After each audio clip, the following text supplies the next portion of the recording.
রাজপথে সমাবেশ করে মাইক লাগিয়ে বক্তৃতা করে ক্যান্টনমেন্ট উড়িয়ে দেওয়ার হুমকি, ক্যান্টনমেন্টের কাছাকাছি গিয়ে ওয়াকার না হাসনাত, হাসনাত হাসনাত স্লোগান দিয়ে সেনাবাহিনী প্রধানের কর্তৃত্বকে চ্যালেঞ্জ, সেনাবাহিনী প্রধানের নামে ঔদ্ধত্যপূর্ণ অশালীন আক্রমণ, পুরো সেনাবাহিনীকে নিয়ে আপত্তিকর বক্তব্য, সেনাবাহিনীর বিরুদ্ধে আন্দোলন গড়ে তোলার চেষ্টা, এত কিছুর পরিপ্রেক্ষিতে সেনাবাহিনী আসলে কি ব্যবস্থা নেবে?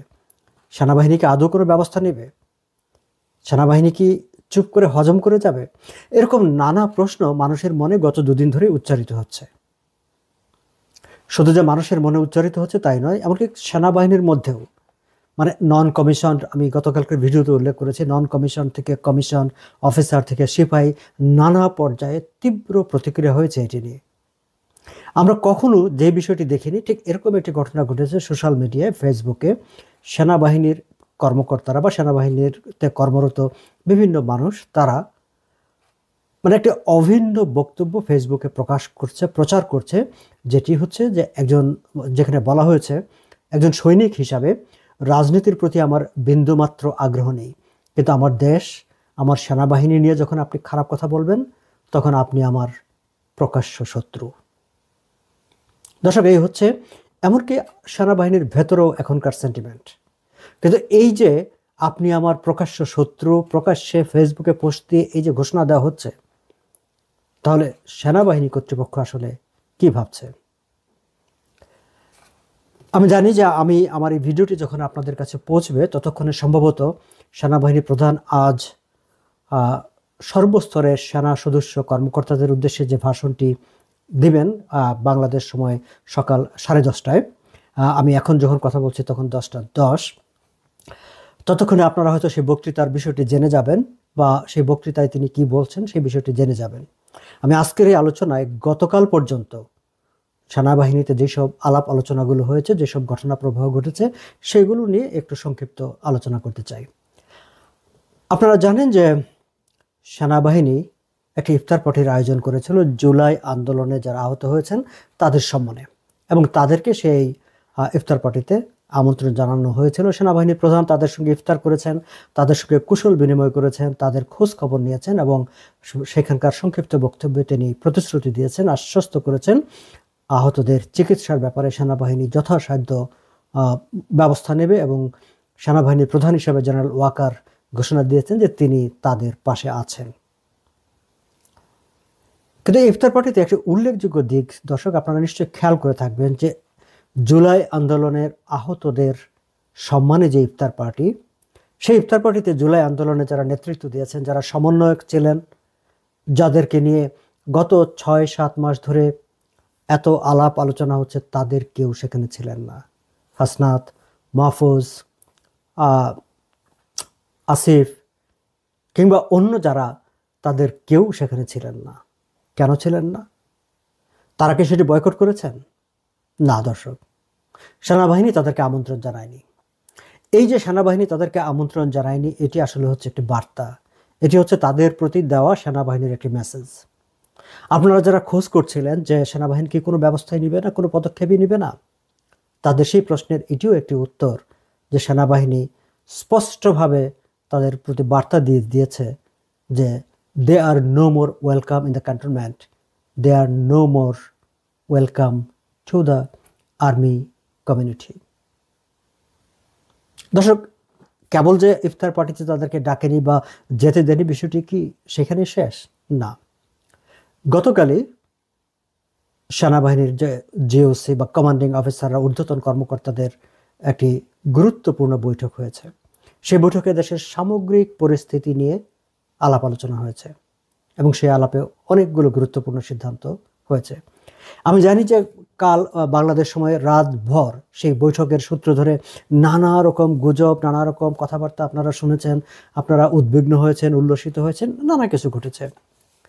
কিন্তু সেই বৈঠকে যে আলোচনাগুলো হয়েছে, সেই আলোচনায় তারা স্পষ্টভাবে বলেছেন যে তারা মনে করে সেনাবাহিনীর অবস্থান হচ্ছে ডিসেম্বরের মধ্যে নির্বাচন অনুষ্ঠান, একটি গ্রহণযোগ্য, একটি ইনক্লুসিভ নির্বাচন, যে নির্বাচনে সকল দল অংশগ্রহণ করবে, এবং নির্বাচনের মাধ্যমে নির্বাচিত জনপ্রতিনিধিদের কাছে ক্ষমতা হস্তান্তর করা হবে। ততক্ষণ পর্যন্ত সেনাবাহিনী তাদের যতটুকু সহযোগিতা করার দরকার সহযোগিতা করবে। দর্শক, আমি আমার আগের ভিডিওতে আপনাদেরকে বলেছিলাম যে সেনাবাহিনী প্রধান উপদেষ্টার সঙ্গে সাক্ষাৎ করে ঠিক এই বার্তাটি দিয়েছিলেন গত 19শে মার্চ, যার পরে আসলে হাসনাত এই সেনাবাহিনী প্রধানের বিরুদ্ধে একটি পোস্ট দিয়ে এই নতুন অস্থিরতা বিতর্ক সৃষ্টি করেছেন।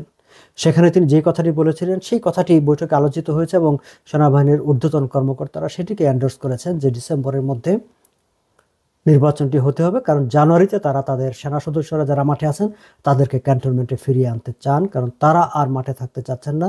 দে আর টায়ার্ড দেয়ার। সো বার্তাটি পরিষ্কার, সেনাবাহিনী সেই জায়গাটায় স্ট্রিক থাকবে। ডিসেম্বরের মধ্যে নির্বাচন হতে হবে এবং নির্বাচনটি ইনক্লুসিভ হতে হবে। যে যাই বলুক না কেন, কে কাকে নির্বাচনে অংশগ্রহণ করতে দিবে না সেই জায়গায় সেটি নয়। আন্তর্জাতিক সম্প্রদায়ের যে আকাঙ্ক্ষা, সেই আকাঙ্ক্ষার সঙ্গে সঙ্গতি রেখে ইনক্লুসিভ সকল দলের অংশগ্রহণে এই নির্বাচনটি অনুষ্ঠিত হবে। এটি হচ্ছে সেনাবাহিনীর অবস্থান, সেটি তারা এন্ডোর্স করেছে সেই বৈঠকে। বৈঠকে সিদ্ধান্ত হয়েছে যে সেনাবাহিনী এখন থেকে তাদের যেখানে দায়িত্ব পালন করবার কথা সেখানে তারা হার্ড লাইনে অবস্থান নেবে, তারা কঠিন অবস্থান নেবে, কোনো ধরনের মবকে প্রশ্রয় দেবে না। দর্শক, আপনারা জানেন যে এই ছাত্র সমন্বয়কদের নামে নতুন যে রাজনৈতিক দলটি হয়েছে ন্যাশনাল সিটিজেন পার্টি বা জুলাই আন্দোলনের নেতৃত্ব দেওয়া অংশগ্রহণ করা, তারা সারা দেশে গত জুলাই আগস্টের পর থেকে একেবারে একটা মবের রাজত্ব কায়েম করেছে, একটি পুরো একটা নৈরাজ্যকর পরিস্থিতি তৈরি করেছে। সরকার, আইন শৃঙ্খলা রক্ষী বাহিনী সেগুলোর দিক থেকে মুখ ফিরিয়ে রেখেছে, কখনো কখনো উৎসাহ দিয়েছে। ডক্টর মোহাম্মদ ইউনূস তো একদম শুরুর দিকে বলে দিয়েছেন যে একটি আন্দোলনের পরে এরকম কিছু হয়, সেটা নাকি উচ্ছ্বাস। ফলে প্রশ্রয় পেয়ে, সরকারের প্রশ্রয় পেয়ে পেয়ে এই নৈরাজ্য বেড়েছে। সেনাবাহিনী বলছে তাদের আলোচনায় যে তারা এই মব অ্যাট্রোসিটিকে আর তারা অ্যালাউ করবে না। যেখানে মব সেখানে সেনাবাহিনী অ্যাকশন নেবে, যেখানে তারা দায়িত্ব পালন করবার সেটি কঠোরভাবে পালন করবে। বর্তমানে যেসব রাজনৈতিক দলগুলো ক্রিয়াশীল আছে, সক্রিয় আছে, রাজনৈতিক দলগুলো তাদের মতো তাদের ভূমিকা পালন করবে, সেখানে সেনাবাহিনীর করার কিছু নেই, সেনাবাহিনীর কোনো ভূমিকা নেই। কিন্তু যে ন্যাশনাল সিটিজেন পার্টি যেটি গঠিত হয়েছে, নতুন যে রাজনৈতিক দলটি, সেই রাজনৈতিক দলটিও অন্য আর সব রাজনৈতিক দলের মতো তাদের সক্ষমতা তারা দায়িত্ব পালন করবে। সরকার কোনো পৃষ্ঠপোষকতা করবে না, সরকার তাদেরকে বাড়তি কোনো প্রোটোকল দেবে না, সেটি হচ্ছে তাদের প্রত্যাশা। সেই বার্তাটিও তারা সরকারকে পৌঁছে দেবে। অর্থাৎ হাসনাতরা, তারা যে রাজনৈতিক দল, নাহিদরা যে রাজনৈতিক দলটি গঠন করেছে, এখন থেকে তাদেরকে সেই রাজনৈতিক দল তাদের সক্ষমতায় তাদের মতো করে পরিচালিত হতে হবে, কাজকর্ম করতে হবে। সরকারি কোনো প্রোটোকল সেখানে তাদেরকে না দেওয়ার ব্যাপারে সেনাবাহিনীর ঊর্ধ্বতন কর্মকর্তাদের মধ্যে একটা আলোচনা হয়েছে বলে বিভিন্ন সূত্রগুলো থেকে আমি জানতে পেরেছি। দর্শক, অত বেশি কিছু লাগে না। আর্মি যদি মনে করে যে না, এটি দেশের মানুষ বিশ্বাস করে যে এই যে এত কিছু অ্যাট্রোসিটি হয়েছে, 32 নম্বরের বাড়ি, বঙ্গবন্ধু ভবন, জাদুঘর ভেঙে ফেলা হয়েছে, সেনাবাহিনী সেখানে নিষ্ক্রিয় ভূমিকা পালন করেছে। আবার আমরা দেখেছি যখন রাষ্ট্রপতির পদত্যাগের জন্য এই মব অ্যাট্রোসিটি তৈরি করা হয়েছিল, সেনাবাহিনী সেখানে ভূমিকা পালন করেছে, সেখানে তারা ব্যর্থ হয়েছে। সিপিবি অফিস ঘুরিয়ে দেওয়ার জন্য যখন ঘোষণা দেওয়া হয়েছে, সেনাবাহিনী যখন সেখানে দাঁড়িয়ে গেছে, কিংবা গত শুক্রবারে বায়তুল মোকাররম থেকে যে বিক্ষোভ করার ঘোষণা দেওয়া হয়েছিল, সেটিও কিন্তু যখন সেনাবাহিনী দাঁড়িয়ে গেছে সেটি আর করা যায়নি। তার মানে হচ্ছে এটি পরীক্ষিত সত্য যে সেনাবাহিনী যদি রাস্তায় দাঁড়ায় বা সেনাবাহিনী যদি চায় বা অতীতেও চাইতো, তাহলে এই অ্যাট্রোসিটিগুলো বন্ধ করা যেত বা এই অ্যাট্রোসিটিগুলো হতো না।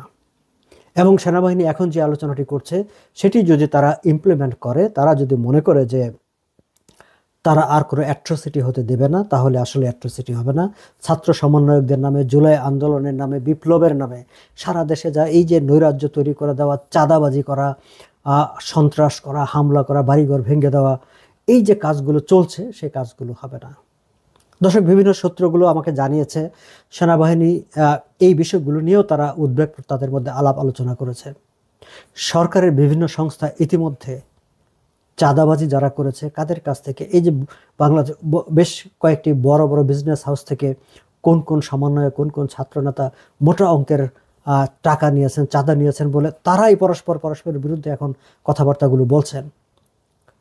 সরকারের বেশ কয়েকটি সংস্থা এইসব বিষয়ে তথ্যপত্র সংগ্রহ করেছে, এমনকি যেসব ব্যবসায়ীদের কাছ থেকে মোটা অঙ্কের কোটি টাকার চাঁদা নেওয়া হয়েছে তাদের কারো বক্তব্য তারা গ্রহণ করে সেখানে রেখে দিয়েছে বলে বিভিন্ন সূত্র জানাচ্ছে। এখন সেগুলো কেন রেখে দিয়েছে, ভবিষ্যতের জন্য রেখে দিয়েছে নাকি এখনই তারা পদক্ষেপ নেওয়ার জন্য রেখে দিয়েছে সেটি আমরা জানি না। বাট সরকারের বিভিন্ন সংস্থার হাতে চাঁদাবাজি, দুর্নীতি, নানা কিছু তথ্যপত্র তারা সংগ্রহ করে রেখেছে বলে বিভিন্ন সূত্র থেকে জানা যাচ্ছে। যাই হোক দর্শক, আমি শুধু এই অংশটুকুই, এই তথ্যটুকুই আজকে এই মুহূর্তে আপনাদের সঙ্গে শেয়ার করে রাখলাম যে সেনাবাহিনী তারা সিদ্ধান্ত নিয়েছে যে তারা এখন হার্ড লাইনে অবস্থান নেবে। বাট তারা কোনো প্রতিশোধমূলক কোনো আচরণে যাবে না, কোনো প্রতিশোধমূলক কোনো ব্যবস্থায় যাবে না। এমনকি হাসনাত আবদুল্লাহরা বা অন্যরা যেই বক্তব্য দিয়েছে সেনাবাহিনী নিয়ে, সেনাবাহিনী প্রধান সম্পর্কে, সেই ব্যাপারেও তার মানে সেনাবাহিনীর পক্ষ থেকে কোনো বক্তব্য দেওয়ার বিপক্ষে তাদের অবস্থান, অন্তত গতকাল পর্যন্ত যে আলোচনাগুলো হয়েছে সেই আলোচনায়। But they have decided to be tough, এবং তারা একটা হার্ড লাইনে যাবে এবং যে কোনো ধরনের মব অ্যাট্রসিটি, যে কোনো ধরনের নৈরাজ্য বন্ধে তারা এখন থেকে কঠিন অবস্থান নেবে, এরকম একটা আলোচনা হয়েছে। দর্শক, আমরা অপেক্ষায় থাকব সেনাবাহিনী প্রধান তার সর্বস্তরের কর্মকর্তাদের উদ্দেশ্যে বা বাহিনীর সদস্যদের উদ্দেশ্যে যে বক্তব্যটি দিবেন, সেই বক্তব্যের মাধ্যমে যদি নতুন কোনো তথ্য বেরিয়ে আসে, নতুন কোনো ঘোষণা আসে, সেগুলো নিয়ে আমরা আবার কথা বলবো।